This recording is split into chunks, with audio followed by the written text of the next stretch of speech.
네, 이효 여사의 방북은 끝내 별다른 성과 없이 끝났고요. 북한은 갑자기 표준 시간을 30분 늦추겠다라는 발표를 내놨습니다. 네, 중요한 현안부터 민간 교류에 이르기까지 남북 관계가 총체적으로 쉽지 않다는 느낌을 받고 있습니다.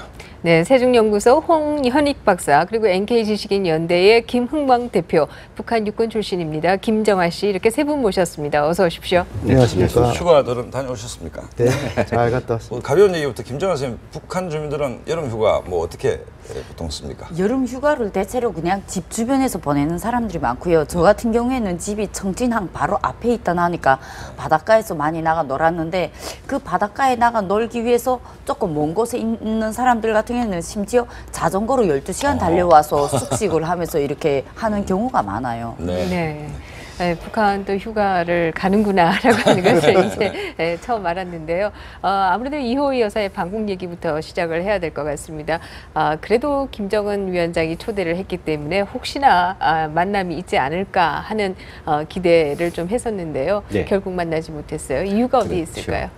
우리 기대가 좀 컸던 것 같습니다. 네. 우리가 그 이호 여사는 뭐 김대중 대통령의 부인이고 또 6.15 남북 정상회담에 그 아주 역사적인 그 좌석에 직접 배석했던 그런 인물이기 때문에 네.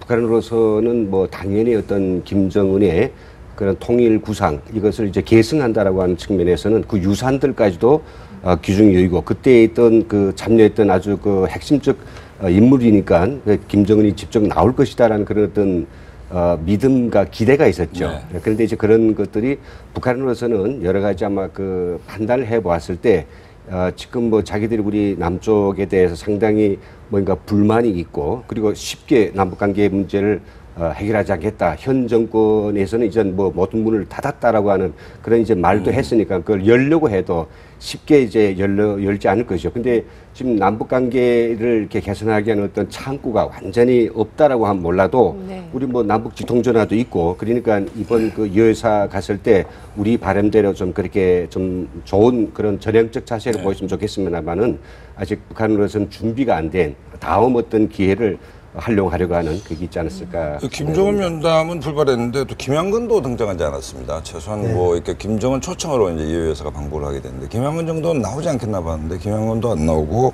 맹경일 뭐 아태 병합 부위원장 정도 나왔는데 이게 담긴 북한의 어떤 대남 메시지가 분명히 있는 것이죠. 그렇죠. 의도적으로 이렇게 푸대접했다 이렇게 네. 볼 수밖에 없습니다.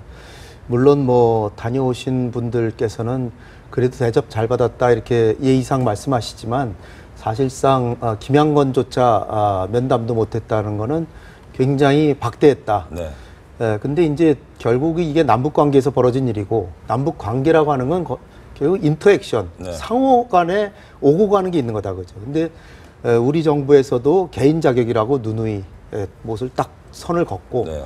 그렇기 때문에 그 김정은으로서는 여기에 대해서 공적인 차원에서 볼 때는 남한에 대해서 분명한 메시지를 줄 필요가 있었다. 네.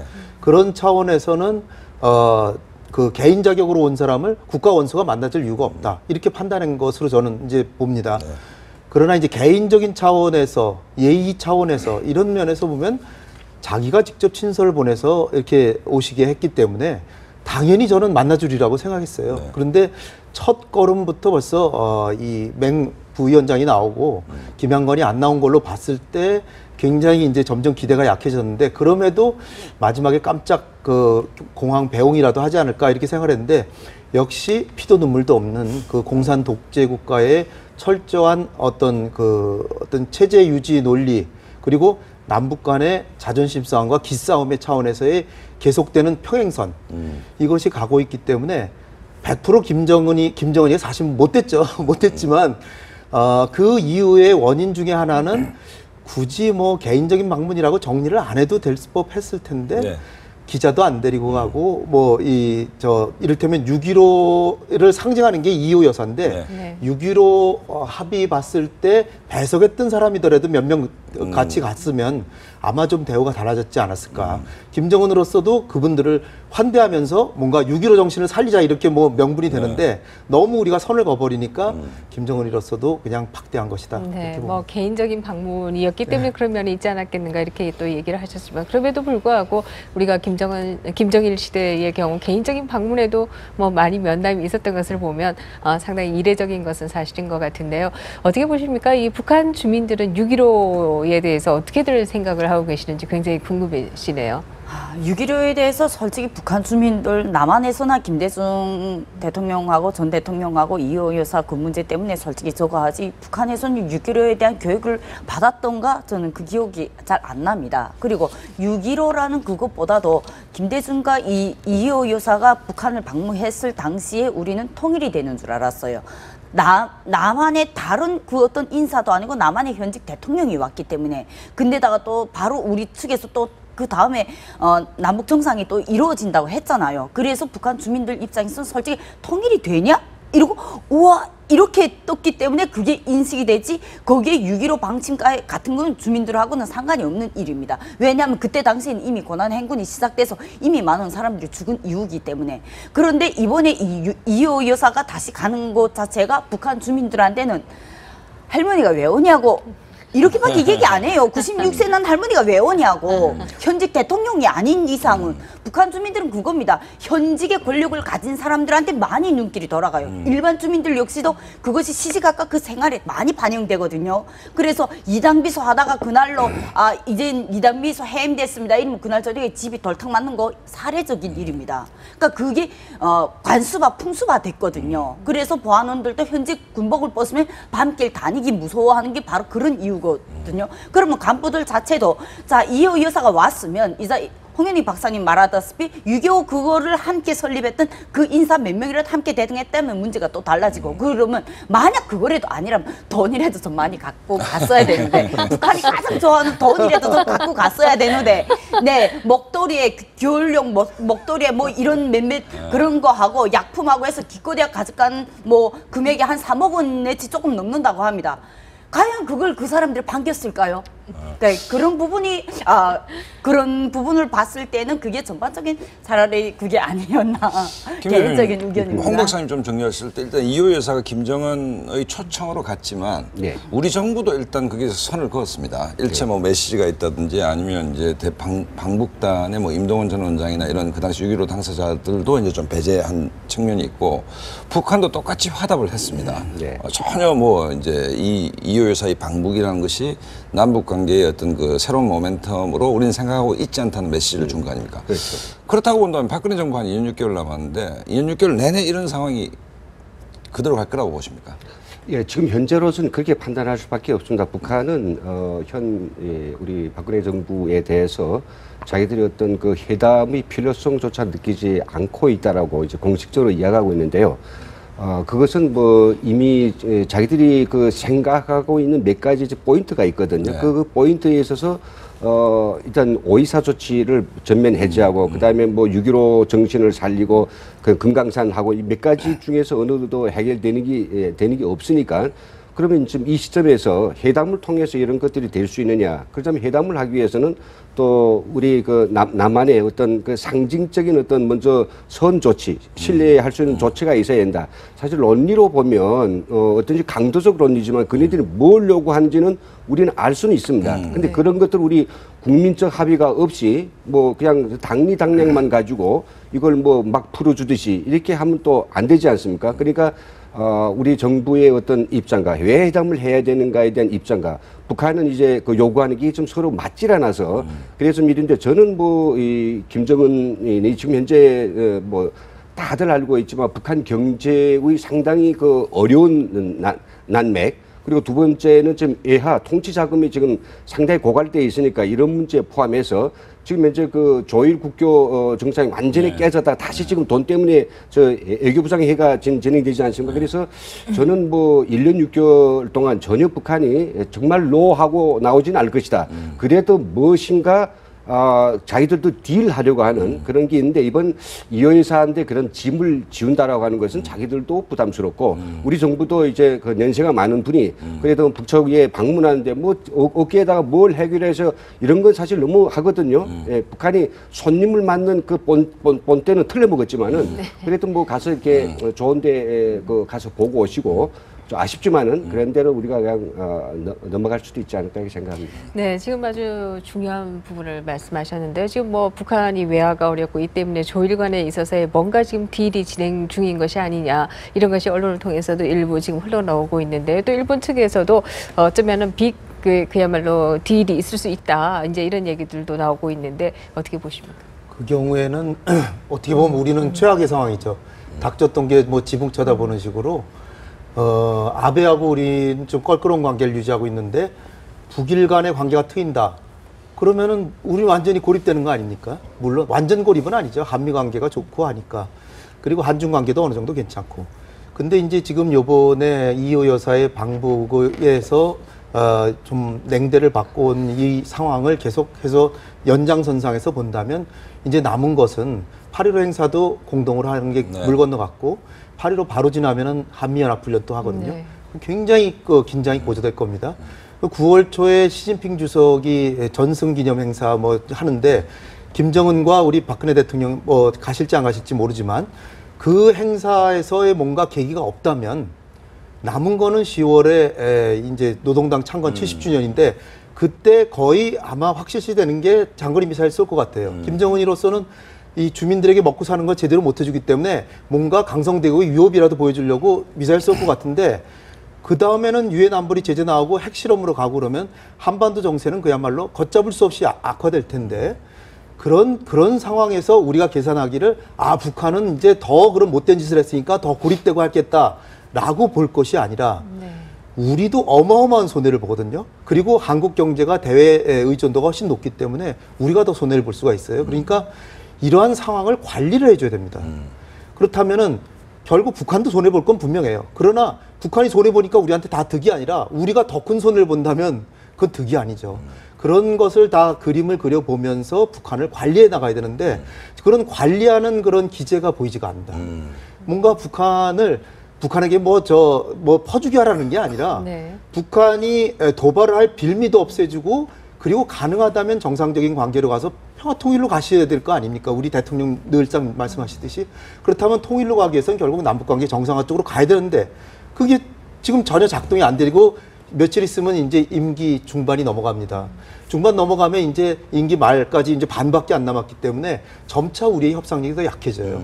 그런 것도 한번 생각해 보시기를 바랍니다. 근데 뭐 며칠 전에 또 북한이 느닷없이 평영 시간이라는 걸 또 발표를 했습니다. 30분 늦추겠다, 이제 표준 시간에 비해서. 그 다음에 이 표준 시간이라는 게 일제잔재다. 그러니까 뭐 21세기인데 일제잔재 청산 차원에서 시간을 조정하겠다 했는데 이 배경은 뭐라고 보십니까? 예, 이제 말씀하신 것처럼 이제 그 8.15를 맞으면서 뭔가 이제 그 지금 일본이 진정으로 반성을 안 하고 과거 침략사에 대해서 계속 아주 그 꼼수를 부리면서 정정당당하지 못하게 놀고 있으니까 거기에 대해서 북한도 나름으로 어떤 뭐 좀 중대한 어떤 입장을 발표할 필요 있다라고 하는 것이고 최근 이제 그거에 대해서 저희도 이제 그 상당히 의문점을 갖고 북쪽에 어떤 다른 어떤 선전 매체의 내부 선전 매체의 그 반향을 좀 들어봤는데 삼방송을 했대요.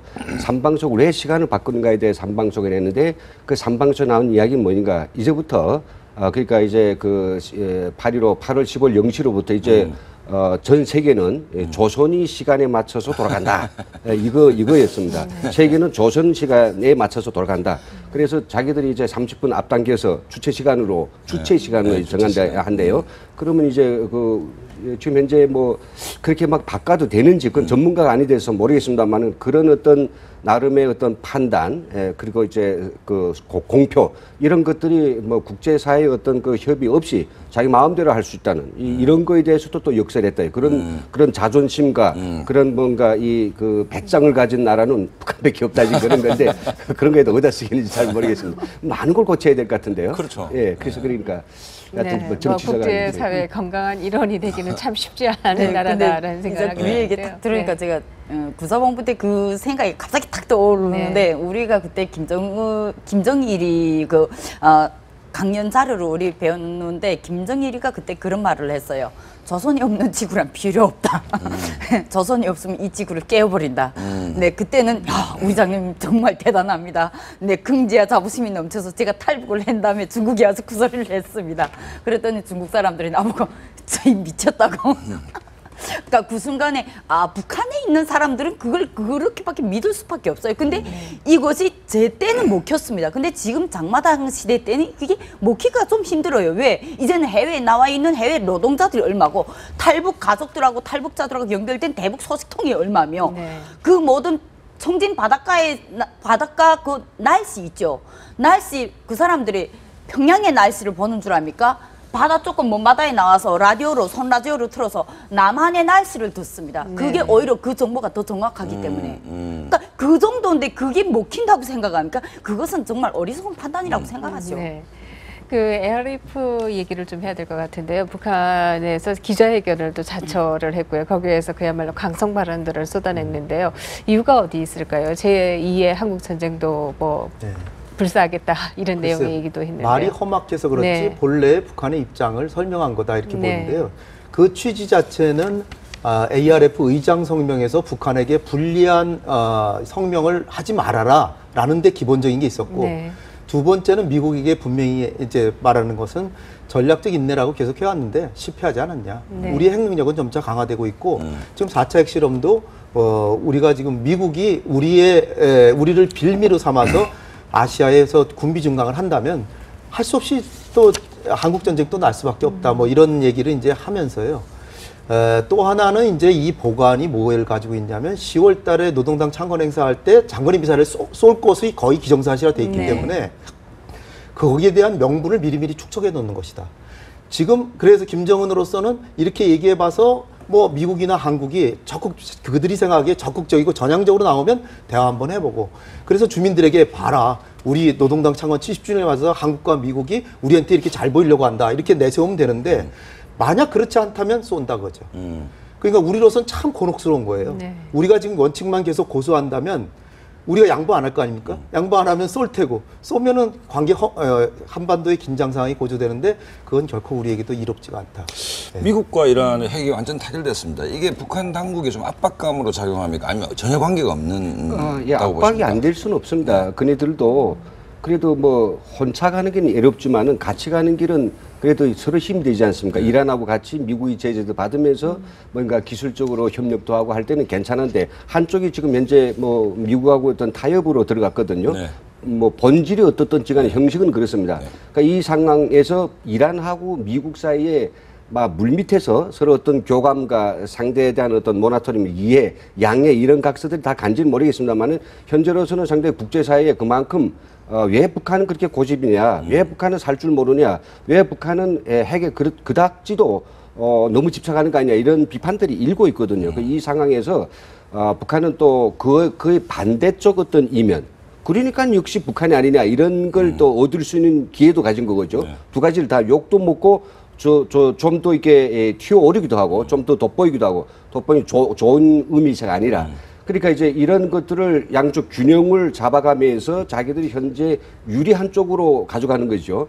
근데 지금 최근에 이제 보면 북한이 이제 국제사회에서 예전하고 좀 다른 모습을 보이는 게 자기들의 입장을 국제 무대에서 뭐 그 기자회견이 됐든지 뭐 어떤 문건 배포가 됐든지 그다음에 뭐 한때는 또 작년이었던가요 인권 백서까지 만들어서 소위 그 개변을 늘여놓지 않습니까? 이런 것들이 아주 적극적으로 대시하고 있거든요. 예전에는 그냥 억울하지만 말 안 한다든지 뭐 이런 모토였는데 지금 많이 하고 있어요. 이번 ARF에서 한 이야기도 북한한테는 상당히 그 기회라고 북한은 아마 염두에 둔 것 같습니다. 네. 그런데 그네들이 한쪽 면을 못 봤죠. 이번 ARF에서 그렇게 독설적인 전쟁, 핵 이런 공격을 이야기했기 때문에 ARF 아시안 그 안보를 토론한 장소에서 안보가 아닌 전쟁을 이야기하니까 아시안 국가들은 상당히 불쾌하게 생각하고 나름의 이 북한의 어떤 그런 높아지는 핵 안보에 따라서 우리 국가는 어떻게 할 것인가 말은 안 하지만은 다들 생각하죠. 일본이 그렇죠, 대만이 그렇죠, 베트남이 그렇죠. 그럼 이게 뭐 아시안 국가는 오히려 더 안보가 아닌 전쟁 위험을 만들어내는 그런 장소가 되지 않냐 이런 거죠. 예. 네, 북한이 독설이긴 하지만 뭐 이제 적극적으로 얘기한다라고 얘기하셨는데요. 사실 뭐 독설이라고 하면 쿠바가 아주 대표적이었는데 이제 쿠바조차도 변화를 했는데 이 북한은 언제까지 그렇게 갈 것인지 참 안타깝다는 생각이 듭니다. 북한의 내부 정치적을 좀 본다라고 하면 얼마 전에 인민회의 대의원 선거가 있었어요. 교체율이 55%, 네, 굉장히 높은 비율인데요. 이로써 김정은 체제가 공고화됐다라는 서양 학자들의 해석이 나오는데 정말 그렇습니까? 네. 저도 대체로 동의하는 편입니다. 김정은이가 벌써 이제 4년째, 4년 중반 넘어서고 있고요. 그렇기 때문에 이 김정은이 사실 정권이 무너지려면 초기에 무너질 가능성이 제일 높죠. 나이가 30밖에 안 됐고 그런데다 정통성도 사실은 없는 거 아닙니까? 사회주의 논리와 이 왕조적 세습하고는 전혀 맞지 않는 거 사실은 북한에만 있는 거지. 그런 상황에서 군부 지도자들 계속 갈았고 막 공업까지 처형하고 인민무력부장도 뭐 처형을 했든지 숙청을 했는데 그래만 조용하고 그런 거 보면은 어느 정도는 안정이 됐다. 그래서 김정은이 머릿속에는 아마 이렇게 생각하고 있을 거예요. 시진핑한테도 내가 9월 달에 전승절에 가려고 그러면 나를 지도자로 대우를 해줘야 되는데 날 무시하고 있지 않냐. 맨날 뭐 자기 딸 또래의 어린애다 뭐 이렇게 보고 있다거나 뭐 우리도 사실 저도 뭐 저보다 한참 어리기 때문에 이제 그렇게 보는데 그러나 김정은이 생각은 다르다 그죠. 김정은이는 자기는 아버지와 할아버지의 왕으로서 지금 있는 건데 나이가 무슨 상관이냐. 그리고 자기 나름대로 자율경제 뭐 그런 거에서 경제가 조금은 아주 조금은 나아지고 있기 때문에 요번에 평양에 다녀오신 이호 여사 일행에서 나오는 얘기를 들어봐도 조금 활기가 있는 것 같다. 그리고 사진 찍는 것도 그냥 용납하더라. 뭐 이런 거 보고 이 조금씩 그 경제가 곤두박질 치는 게 아니라 조금 나아진다는 걸 생각하면 김정은이 체제는 적어도 중단기적으로는 안정돼 있는 것이 아닌가 이렇게 봐야 되지 않을까 봅니다. 김정은 씨, 저 인민회의 대의원은 우리 대한민국으로 보면 국회의원 뭐 비슷한 거 아닙니까? 힘이 좋습니까? 어떻습니까? 대의원 되면. 대의원들이 자기 지역에서는 힘이 셉니다. 그렇습니까? 그러니까 왜냐하면 그 지역에서 그거 한번 하는데 그만큼 신임이 있다는 걸 의미하고요. 그런데 그 선거 자체가 나는 여기서 가장 웃기는 게 뭐냐면 엔트미 한국 갔을 때 제일 이해 안 되는 게 선거 공세 그 공약 막 하면서 막 이렇게 하는 거 그게 왜 이해가 안 됩니다. 이미 다 이름이 지정해지는 거 아닌가? 왜 우리는 이미 그런 선거 운동하는 게 전혀 없어요. 이미 다 지정된 사람들 이름이 나오면 거기에다 그냥 찬성표만 다 여야 되는 줄 알지 그 사람들이 누군지 일일이 모릅니다. 혹시 반대표 던지면 어떻게 됩니까? 야 죽죠. 어떠네 그 뭐 아주 나라납니다. 던져 반대표를 넣어봐야 내 하나 반대해서 뒤집어질 일이 없지 않습니까? 그렇죠. 그러니까 그건 아주 바보짓이죠. 그게 안 하겠죠. 근데 이번 회의는 최고인민회의 대의원이 아니고 지방의회 선거거든요. 그래서 그 55% 이렇게 바뀌었다는 건 예전에 그렇게 많이 안 바뀌거든요. 근데 최근에 지금 김정은이 젊은 뭐 자기 측근들, 자기가 같이 다음 한 세기를 같이 밀고 나갈 그런 어떤 동료들을 갖다가 지금 양성하고 있으니까 그 사람들을 단번에 최고임의 대의원으로 시키는 건 좀 문제가 있어요. 그러니까 도, 시, 군, 이 지방의회에서부터 좀 뭔가를 권력을 좀 주어가지고 그래서 고기 맛을 좀 어린 새끼들한테 고기 맛을 좀 차차히 줘서 이제 뭐 최고임 대의원 할 때는 필요한 사람을 끄집어서 하는 그런 단계이기 때문에 아마 이번에 또 나이 많은 사람 그리고 많이 또 죽었거든요. 예전에 이제 지방의회 사람들이 많이 나이가 많았어요. 그래서 55%면 굉장히 이 교체율이 높은 겁니다. 네, 그런 의미도 있는 것 같습니다. 그야말로 북한도 세대 교체가 그것이 어떤 의미인지는 모르겠습니다만 세대 교체가 일어나고 있는 것은 분명한 것 같습니다. 고맙습니다. 감사합니다. 네.